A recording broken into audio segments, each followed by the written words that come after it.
Silakan duduk kembali saudara. Shalom. Selamat pagi semua, ada sukacita, amin. Kita mau belajar tentang firman Tuhan. Saya percaya hari ini Anda harus serius. Katakan amin. Ya. Karena ini hari-hari penting untuk kita mengerti tentang kebenaran firman Tuhan. Katakan amin. Saudara, gini. Kenapa hari-hari ini banyak orang Kristen jatuh? Padahal punya Tuhan kan? Kenapa hari ini kita menjadi orang Kristen mudah depresi, mudah stres, meninggalkan bahkan gak segan-segannya kita mulai hambar, ya kan? Kalau Anda perhatikan kalau makanan nih, kalau dibiarkan di tempat terbuka lama-lama hambar, betul? Sepakat? Bukan dewa yang sedang makan makanan itu, tapi karena adanya campur udara. Sama. Terkadang kita akan menggelitik kok pelayan Tuhan kok hambar ya. Ya kan? Lahir udah Kristen, apalagi ada yang kesukuan lahir langsung Kristen. Karena sudah terlalu kebiasaan adat istiadatnya kalau nggak ke gereja disumpah-sumpahi. Betul nggak? Jangan bikin malu ya. Papa mama ini majelis di gereja loh, pendiri gereja, berdiri sejak, wah nggak pernah duduk tadi ya, capek. Karena dia mengaku berdiri sejak tahun 1945 gereja kita, berarti dia berdiri sejak tahun 1945, makanya capek. Amin. Nah hari ini saya mau bahas tentang sedikit, ini suara nggak nyaman banget ya Pak. Halo Pak. Gak nyaman banget nih ya. Nah, kita mau kupas sebentar. Dan saya dapatkan hikmat ini waktu merenungkan tadi. Sebelum saya khotbah, saudara ya. Saya ambil di ruang studio. Saya bilang, Tuhan, mau apa Tuhan?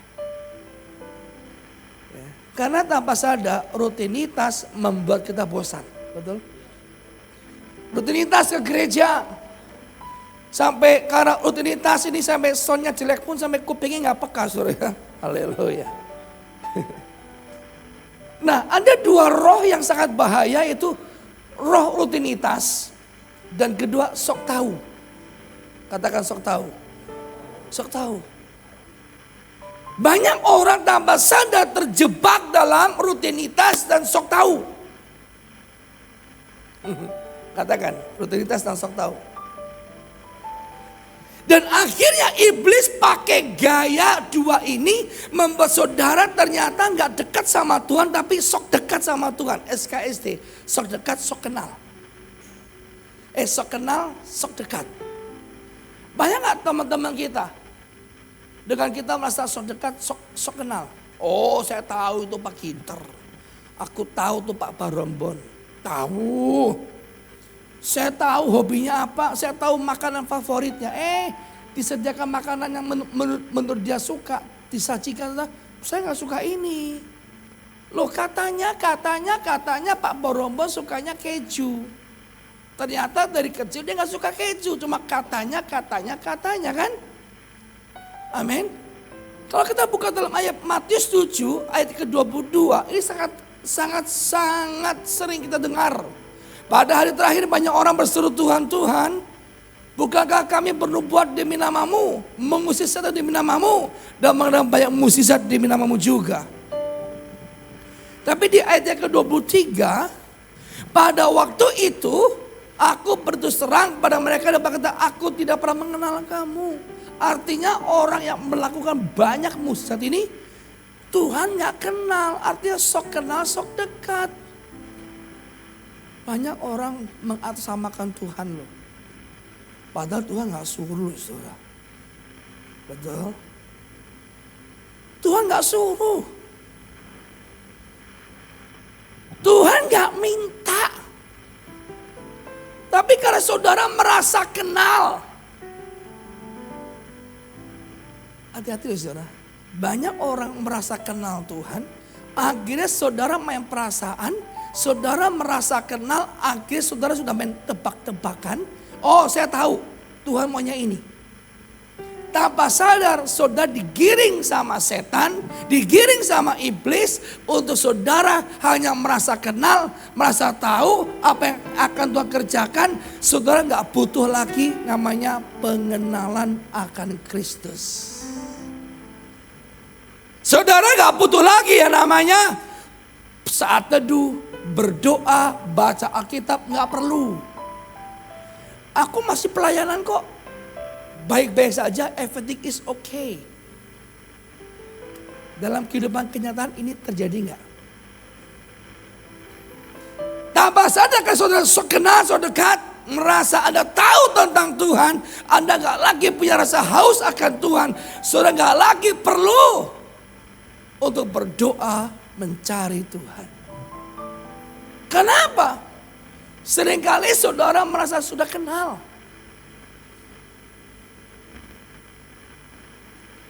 Sudah kenal. Amin. Sudah kenal. Ternyata Pak Thomas nyanyinya gak seperti yang biasa-biasanya ya. Kenapa? Sok kenal, sok dekat.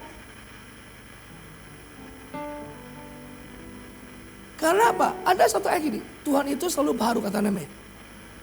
Berkata selalu. Makanya kenapa Daud setiap hari dia melakukan sesuatunya, dia selalu tanya sama Tuhan. Dia tanya. Dia tanya sama Tuhan. Dia nggak merasa sok kenal, sok dekat.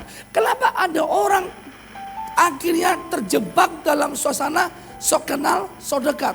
Karena saudara seringkali mencari Tuhan hanya karena mukjizat. Kalaupun bukan mukjizat, saudara karena kebiasaan. Loh, kok kamu main keyboardnya salah?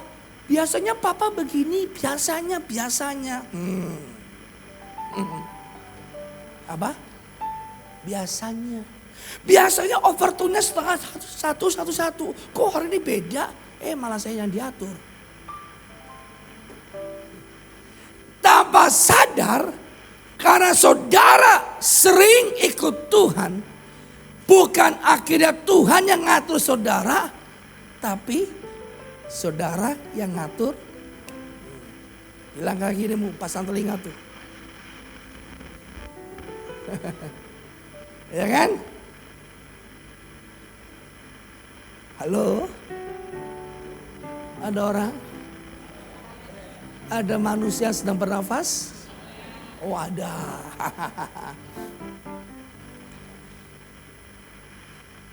Ya kan? Ada kalanya kebiasaan saudara dengan sesama, merasa kenal, merasa dekat, saudara ngatur orang.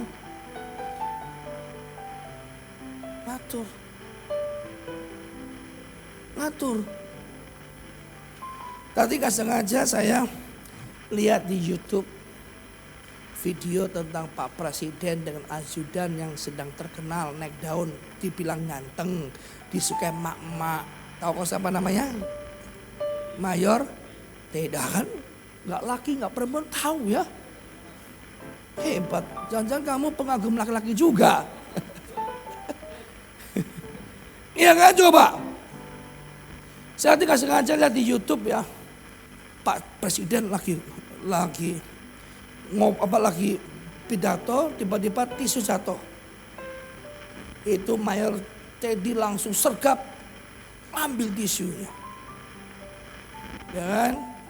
Terus kasih tanda bahwa itu Pak Presiden banyak keringatnya, dia kasih tanda gini-gini. Yang tahu hanya antara Pak Prabowo dengan Mayor Teddy. Kalau kamu bilang pasti bilang, oh Pak Teddy lagi garuk-garuk kepala tuh, lagi gatel gitu kan. Amin. Saya sisipin ya, saya sisipin karena ini mumpung saya ketemu. Banyak pelayan-pelayan Tuhan dalam penyembahannya itu monoton, betul nggak? Monoton, doanya monoton. Karena Pak rutinitas. Padahal Tuhan lagi mau ke gaya-gayaan Korea-Koreaan mungkin. Mungkin Tuhan lagi mau ke gaya-gaya Turki-Turkian. Loh, semua gaya kan punya Tuhan Yesus kan? Tapi saudara hajar aja. Tanpa sadar saudara akan memaksa Tuhan sesuai dengan selera Anda. Hati-hati. Dalam dunia pelayanan, saya sebagai seorang penyembah, saya nggak bisa ditebak saudara. Karena apa? Saya harus ikutin nalurnya Tuhan. Amin. Amin. Siapa yang suka ikut acara worship night? Mungkin di YouTube ya. Di YouTube ada? Ada? Anda bisa perhatikan.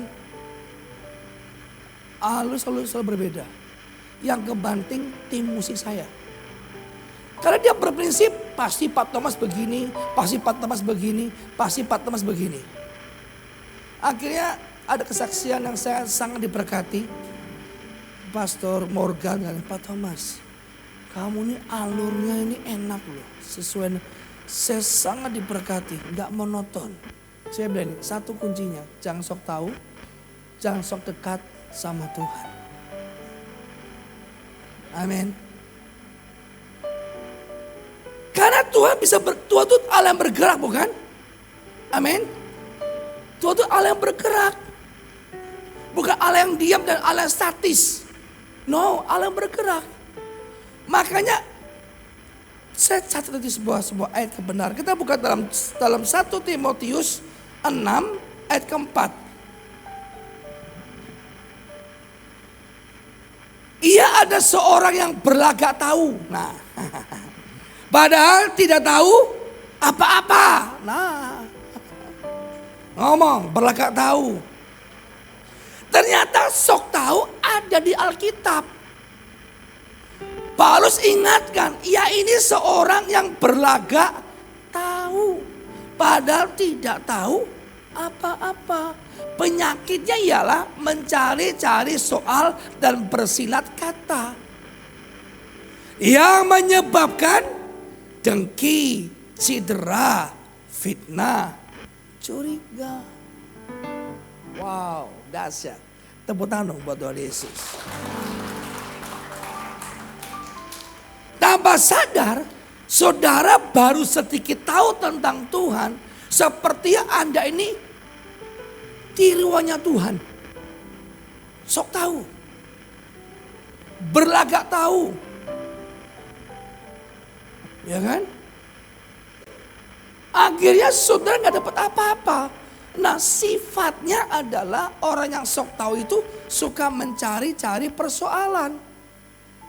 Misalnya, habis kamu gak kasih tahu sih. Aku pikir Bapak kan biasanya begini. Nah, itu deh.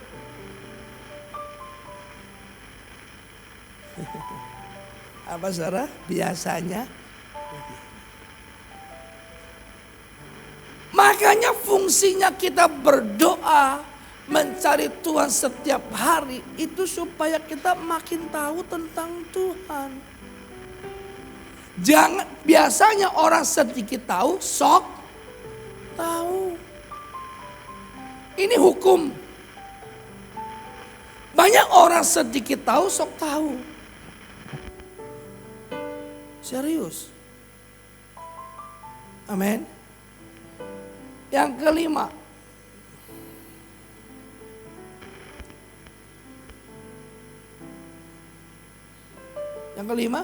Percecokan antara orang-orang yang tidak lagi berpikir sehat dan yang kehilangan kebenaran, yang mengira ibadah itu adalah satu sumber keuntungan.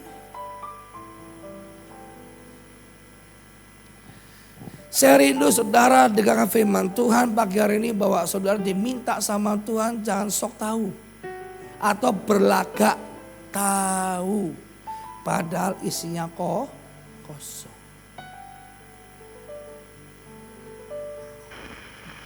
Ya, kalau Anda lihat perdebatan Marta dengan Yesus.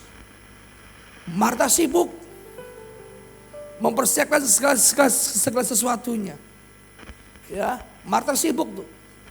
Waktu Yesus diundang ke rumah Marta dan di situ ada saudara yang Maria. Betul? Ya kan? Dalam Lukas 10:39 kan, perempuan itu mempunyai Seorang saudara yang bernama Maria. Maria duduk dekat di kaki Tuhan. Dan terus mendengarkan perkataannya. Makanya saudara kalau gak pernah dengarkan perkataan Tuhan. Dengan terus menerus menjadikan sok tahu. Sok tahu. Biasanya orang sok tahu tuh ya suka motong pembicaraan di tengah. Oh udah. Aku tahu. Udah tahu. Tenang. Sudah S3.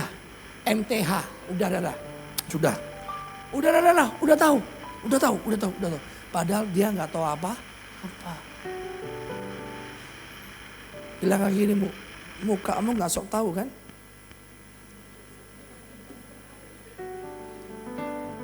Ya, 40. Sedang Marta sibuk sekali melayani. Saya titipin ya, saya titip pesan. Banyak orang sibuk pelayanan, tapi nggak pernah dengar apa yang Tuhan mau. Akhirnya sibuk gak punya waktu.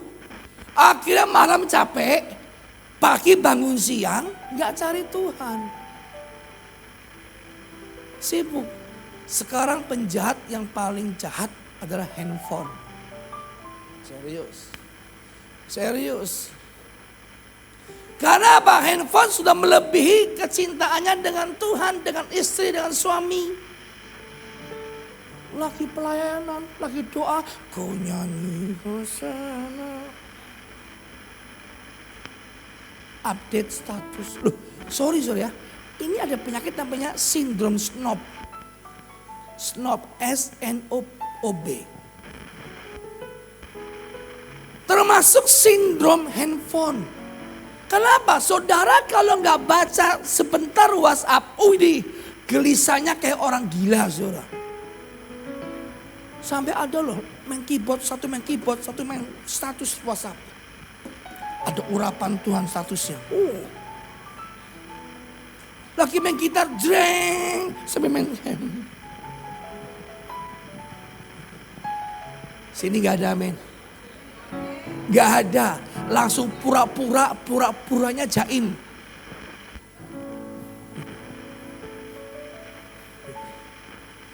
Ya. Haleluya. Sindrom snob adalah gangguan kejiwaan saat seseorang merasa dirinya lebih dari kenyataan sebenarnya. Tulis yang di rumah. Sindrom snob adalah itu penyakit kejiwaan yang merasa dirinya lebih dari kenyataan sebenarnya. Jadi dia merasa aku ini lebih, padahal dia itu gak bisa tapi merasa bisa dan berlebihan. Itu namanya sindrom snob. Sinyalnya jelek nih ya. Ulangi, apa saudara? Sindrom snob, S-N-O-B. Itu sindrom di mana merasa dirinya lebih daripada kenyataannya. Hati-hati. Maria dengan Marta sibuk melayani.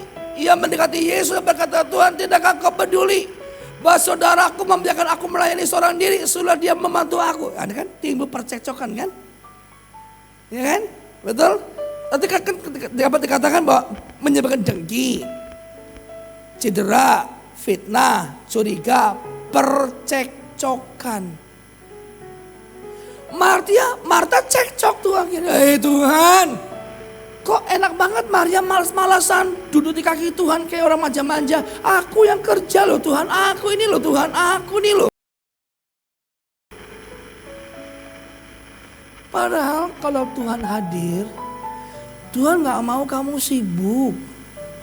Tuhan mau kau dengarkan apa kata Tuhan.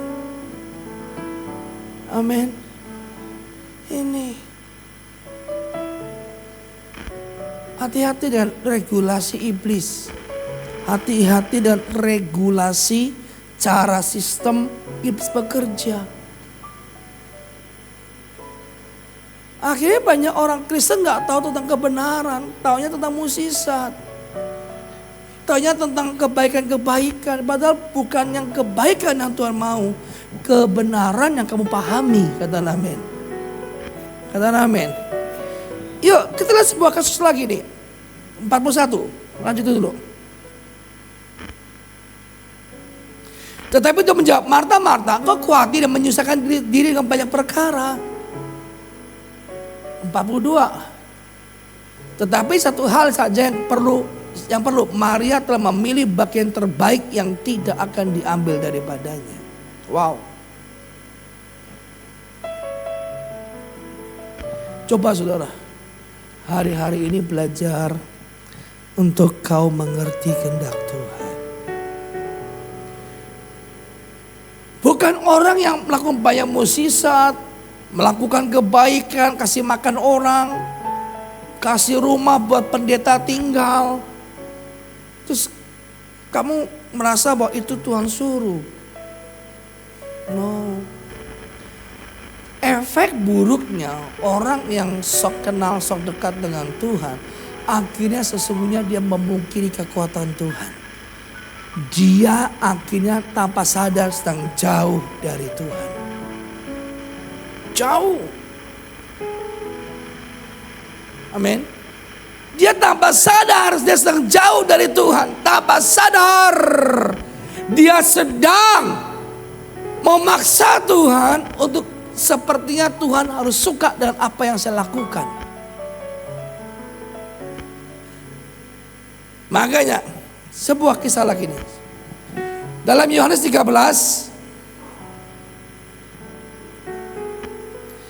ayat yang ke apa ini?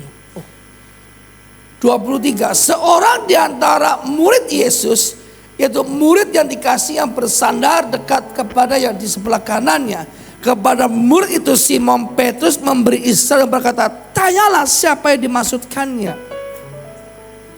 Waktu Yesus ngomong di ayat yang ke-21, aku berkata kepadamu sesungguhnya seorang di antara kamu akan menyerahkan aku. 22 murid-murid itu memandang seorang pada yang lain. Mereka ragu-ragu siapa yang dimaksudkannya. Perhatikan ya. Murid-murid selain Petrus dan Yohanes, pertama apa? Ragu. Betul? Ragu ya. Tapi 23 Petrus memberikan isyarat 23 digambarkan bahwa ada seorang murid yang bersandar dekat di sebelah kanannya. Katakan bersandar dekat. Dari 12 murid yang satu bersandar, betul? Tidak respon apapun. Dia hanya bersandar seperti Maria. Oke, 24. Tapi ada seorang murid yang respon. Dia nggak ragu-ragu, tapi dia ingin tahu siapa orang itu, tapi nggak sok kenal, sok dekat. Simon memberi isyarat kepada Yohanes, siapakah yang dimaksud? Tanya. Nah, bilang tanya. Tanya, nggak kepo, nggak berasumsi. Habis Pak Thomas nggak kasih tahu sih mau nyanyi lagu ini, nggak punya Roh Kudus kamu. Tegas saya jawab kan, nggak punya Roh Kudus kamu.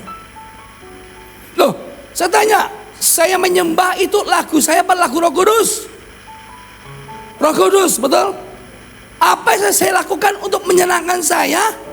Atau saya sedang festival musik atau menyenangkan Tuhan? Jawab. Oke. Jadi orang-orang yang terlibat dalam sekeliling saya pun harus tanya sama Roh Kudus dong.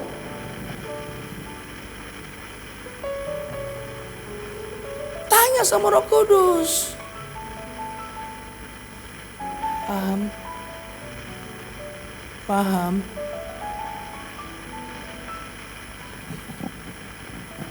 Saya tiba-tiba punya perasaan gini. Kok saya kepingin kemarin mengajak ketua BPD ke Kalimantan Barat. Kepingin banget, tiba-tiba kepingin. Ya kepingin banget. Kayak orang tuh rasanya ngidam suruh ya. Saya WhatsApp, Pak, tanggal sekian-sekian ke Kalimantan Barat ya, ke Pontianak. Ada acara worship miracle night dan menara doa pelayan jemaat. Oh siapa? Pas saya mau beli tiket, Tuhan bilang ajak istrinya. Oh, buat saya tiket mahal kan. Palangkaraya Jakarta, Jakarta Pontianak. Minimal 3 juta lah sekali berangkat kan. Karena khusus Palangkaraya itu tiket paling eksklusif mahalnya. Artinya orang-orang kita nih di Palangkaraya orang-orang kaya. Kok amin dong, tepuk tangan dong. Kemarin waktu saya pulang ke sini terbukti saudara. Ada seseorang pulang ke Palangkaraya itu bawanya sepatunya 3 LV semua. Minimal satunya ya 20 juta lah, 25 juta satunya loh minimal. 3 LV berapa? 75 juta. Naruhnya sebar aja, dia jamin default kaos itu. Kalau ukuran yang pas gue ambil itu. Ya kan coba. Akhirnya saya telepon, Pak, ajak istri ya. Oke, minta KTP. Setelah saya baca KTP-nya, itu 5 November, itu pas ulang tahunnya beliau. Pas acara worship miracle night. Oh, pantesan Tuhan ingin dia harus berangkat. Kan gak enak kalau perayaan ulang tahun gak ada istrinya kan. Makanya saya ajak istri, dia kesaksian sama Pak Ginter. Saya ini kepingin loh ke Pontianak, belum pernah ke Pontianak. Saya mau naik bis waktu itu, ya kan? Ya Pak ya, mau naik bis. Tapi tiba-tiba baru batin Pak Thomas nawarin tiket. Nah tuh kan, coba. Halo, ada orang? Nah istri saya bilang, beliau bilang, oh aku kok gak diajak, aku juga kepingin. Langsung gak pakai lama, gak pakai wesel pos. Saya langsung nawarkan, istri suruh ikut. Coba. Makanya dalam bentuk apa Pak Thomas, kita tanya sama Tuhan. Dalam bentuk doa. Doa dong. Dalam kehidupan saya sehari-hari, kalau waktu saya penyembahan dengan para penyembah yang lain, kemarin saya duet sama Dev sama Jota Morgan. Saya tanya sama Tuhan, Tuhan, mau penyembahan yang bagaimana? Saya mulai berbahasa roh, saya mulai menyembah. Tuhan taruh. Bagi pas saya naik mimbar itu kemarin lagu tinggi banget. Waduh, kalau buat kau Dev sih enak. Buat saya mulai lip sync. Pada gak nyanyi kan. Terus si Morgan bilang, Pak Thomas mari lip sync ya. Lu aja gak bisa kuat nyanyi kan. Sama. Dia orang Ambon kali. Saya kan orang Jawa kan, tinggi banget. Tapi akhirnya bisa ngeflow, bisa mengalir. Karena apa? Gak ada latihan saudara, gak ada latihan. Karena sama-sama punya Roh Kudus. Sama, Simon Petrus gak ngerti apa-apa. Tapi Petrus memberi isyarat sama Yohanes. Coba tanya itu. Ayat 25, murid yang duduk dekat Yesus berpaling dan berkata, Tuhan siapakah itu? Saya tanya, Yohanes dekat sama Tuhan gak? Dekat. Tapi Yohanes gak tebak-tebakan, oh ini pasti Lukas nih. Karena tidak dari gayanya itu sableng nih Lukas nih. Oh salah, ini kira-kira ini jangan-jangan Petrus. Karena Petrus orang suka ngeyel. Ya kan? Akhirnya kita main tebak-tebakan, teka-teki silang. Enggak, Yohanes sekalipun dekat sama Tuhan, dia tanya. Amin. Bilang tanya. Tuhan, siapakah itu? 26.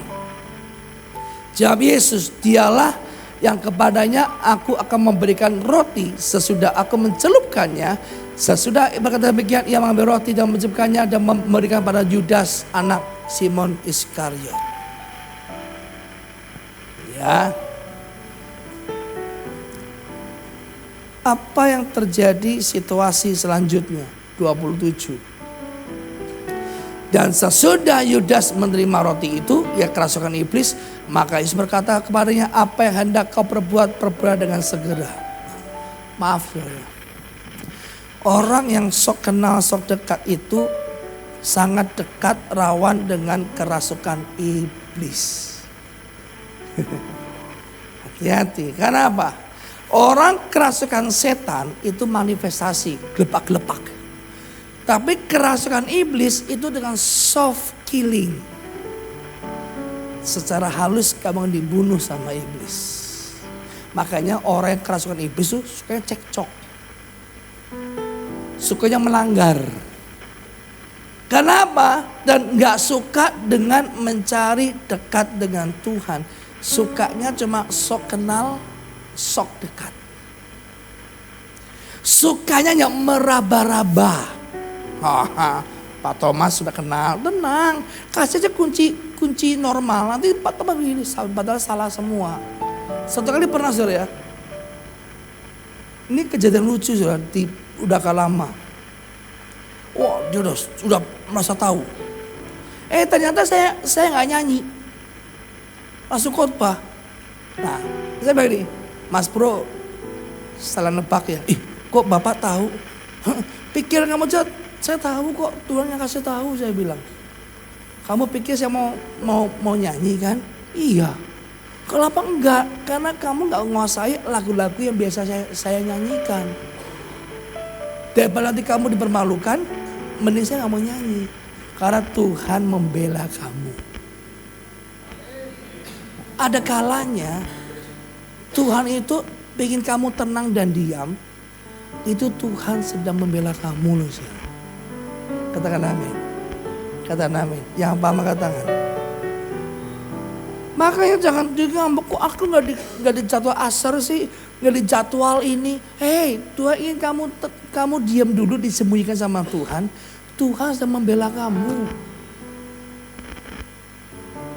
Supaya kamu tidak dipermalukan. Amin. Ini loh. Haleluya. Kalau dibilang haleluya, amin dong. Kan itu sepaket suami istri, haleluya, amin, amin, haleluya, gitu dong. Yuk, 28. Tetapi tidak seorang pun di antara mereka yang duduk makan itu mengerti apa maksud Yesus mengatakan itu kepada Yudas. 29. Nah, karena Yudas memegang kas, ada yang menyangka bahwa Yesus menyuruh dia membeli apa-apa yang perlu untuk perayaan itu, atau memberi apa-apa pada orang-orang miskin. Nah, akhirnya orang yang sok kenal, sok dekat, ngaco gak ngomongnya? Ngaco gak? Makanya saya bilang orang yang sok kenal, sok dekat biasanya ngomongnya ngaco, ngawur. Amin. Ngawur. Ngaco. Ngawur. Kenapa? Orang yang sok kenal, sok dekat itu hanya memprediksi apa yang dilihat mata. Makanya dia bilang, oh Yudas kan pegang duit, pegang uang kas. Jadi karena Yudas pernah berurusan dengan wanita yang mengurapi dengan minyak narwastu dan menyuruh perempuan tadi lebih baik menjual minyak itu untuk diberikan pada orang miskin. Nah, itu saudara. Dipikirnya, ya kan? Jadi murid-muridnya menyangka. Kenapa? Karena Yudas pernah bilang, buat apa pemborosan? Itu beli-beli minyak narwastu. kamu berikan kepada kepala Yesus. Mendingan kamu jual 300 dinar dan uangnya diberikan kepada orang-orang miskin.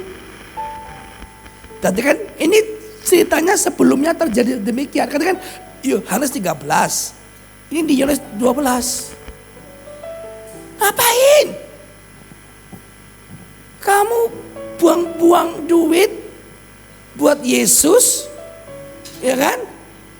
Mendingan dijual 300 dinar, uangnya diberikan kepada orang-orang miskin. Makanya murid-muridnya main pengalaman. Hati-hati, orang sok kenal sok dekat, sukanya main pengalaman. Yang tersentuh firman-Nya bilang, oh Tuhan ampuni saya. Maaf ya. Banyak orang gelarnya majelis. Gelarnya status gereja itu bisa jadi biang kerok, saudara. Maaf. Gelarnya majelis, diaken ini biasanya jadi biang kerok. Kenapa? Sok tahu tentang Tuhan. Merasa sekolah teologia. Saya tanya orang-orang Farisi paham betul nggak firman Tuhan ya? Paham, sangat super paham. Tetapi saking pahamnya, dia sampai nggak bisa membedakan bahwa yang diajak bicara itu siapa? Yesus. Kenapa? Karena kan segala indikasi, tanda-tandanya. Ayo kita lihat Yohanes 13 ayat yang pertama. Yohanes 3 ayat yang pertama. Ada seorang pemimpin, seorang Farisi yang bernama Nikodemus, seorang pemimpin agama Yahudi. Yang kedua, ia datang pada waktu malam dan berkata pada Yesus, Rabi, kami tahu bahwa engkau datang sebagai guru yang diutus Allah, sebab tidak ada seorang pun yang dapat mengadakan tanda-tanda yang kau adakan itu jika Allah tidak menyertai. Dia tahu nggak?